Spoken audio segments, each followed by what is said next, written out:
Assalamualaikum warahmatullahi wabarakatuh. Selamat pagi anak soleh-solehah. Bagaimana kabarnya hari ini?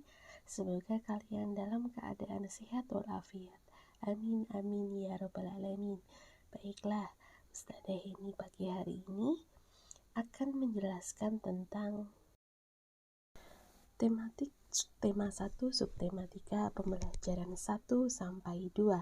Kita belajar menghargai makanan tradisional sebagai identitas bangsa Indonesia. Yuk, siapa yang nggak tahu makanan ini? Nah, insya Allah semuanya tahu ya. Iya, merupakan nasi gegok yang menjadi khas makanan yang ada di Trenggalek. Nah, ternyata selain nasi gegok, daerah-daerah lain itu juga mempunyai makanan khas tersendiri loh. Soleh dan soleha, makanan tradisional ini perlu dilestarikan. Cara melestarikan gimana? Nah, kita mengenalkan ke masyarakat luas bahwa ini merupakan makanan khas daerah kita, atau bisa sebagai oleh-oleh makanan tersebut ke orang lain. Nah, melestarikan makanan tradisional merupakan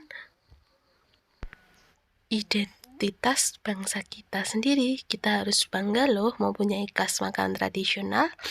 Nah, makanan khas tradisional di berbagai daerah itu sangat banyak.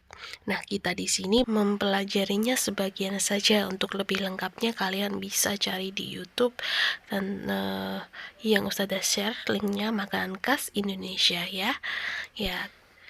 Nah, yang pertama, apakah kalian tahu itu apa namanya? Iya, rendang. Rendang merupakan makanan khas Sumatera Barat. Rendang adalah masakan daging bercita rasa pedas yang menggunakan campuran dari berbagai bumbu dan rempah-rempah. Nah, bila kita ingin mencicipi rendang tidak perlu jauh-jauh ke Sumatera Barat ya, karena sebagian besar masyarakat Trenggalek sudah handal memasak rendang ini. Ya, selanjutnya ada soto Banjar. Soto Banjar ini merupakan soto khas yang berasal dari Kalimantan Selatan. Soto Banjar ini biasanya disajikan dengan daging ayam, perkedel kentang atau kentang rebus, telur rebus, dan ketupat. Nah, bagaimana? Enak kan? Siapa yang sudah pernah merasakan soto Banjar?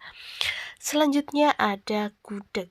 Gudeg adalah makanan khas dari Yogyakarta. Yang menjadi khas gudeg adalah terbuat dari nangka muda yang dimasak dengan santan. Kalau yang lain hanya sebagai pelengkap ya, kayak ada ayam, telur, dan krecek, itu hanya sebagai pelengkap. Yang menjadi khas adalah gudeg. Yang selanjutnya ada nasi krawu. Nasi krawu ini berasal dari kota Gresik, Jawa Timur.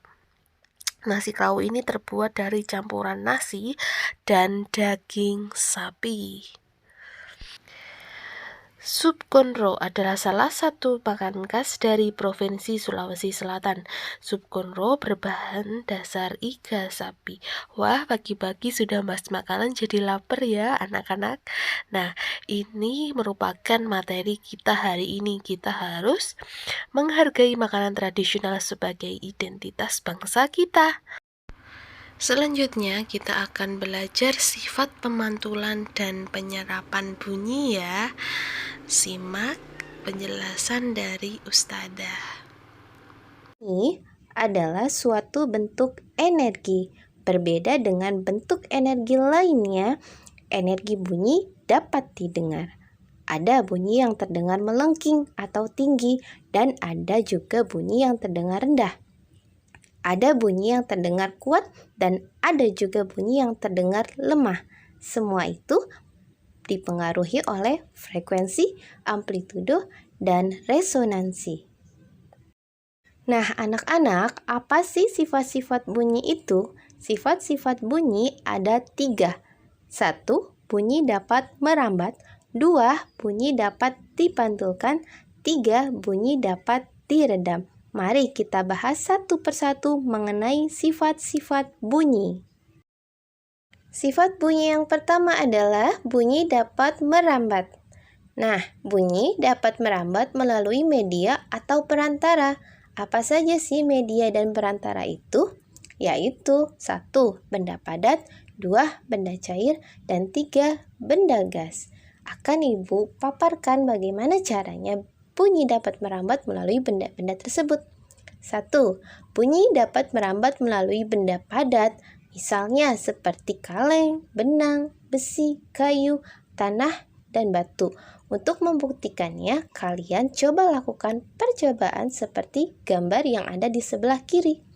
Kedua, bunyi dapat merambat melalui benda cair.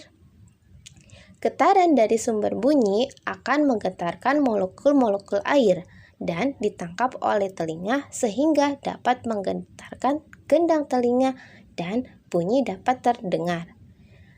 Perambatan bunyi melalui benda cair lebih lambat dibandingkan dengan perambatan bunyi melalui benda padat.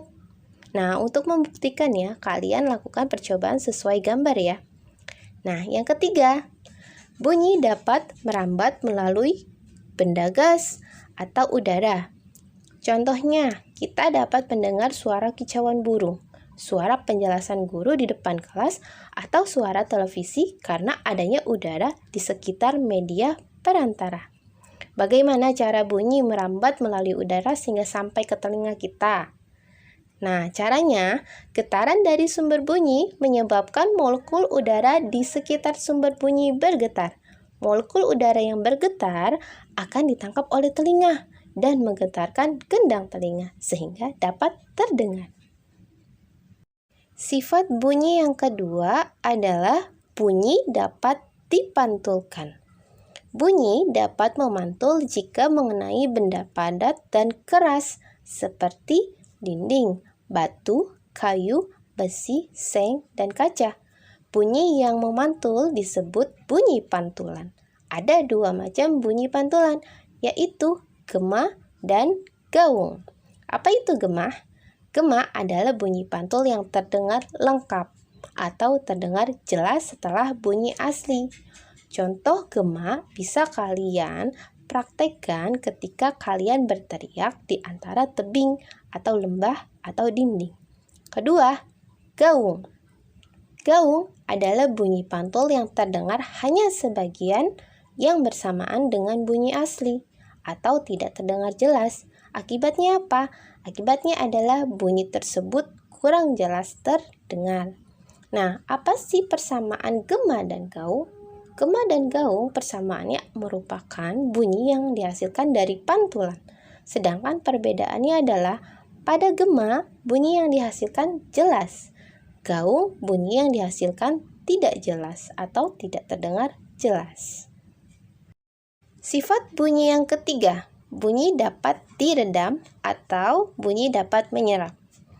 Bunyi dapat diredam ini merupakan bunyi-bunyi yang biasanya memiliki frekuensi tinggi atau bunyi bising. Kenapa? Karena bunyi bising tersebut dapat mengganggu kesehatan sehingga perlu diredam.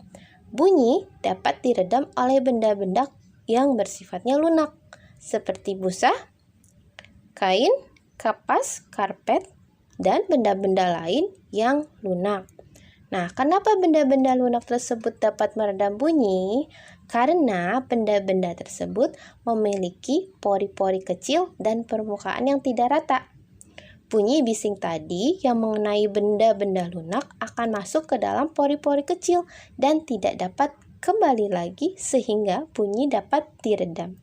Contohnya ada pada ruang studio musik. Ruang studio musik biasanya terdapat lapisan karpet yang tebal pada dinding dan lantainya. Fungsinya untuk apa? Fungsinya adalah untuk meredam suara bising di dalam studio sehingga tidak dapat terdengar dari luar ruangan. Nah, itu merupakan sifat-sifat bunyi yang sudah kita bahas. Bagaimana? Sudah mengerti bukan?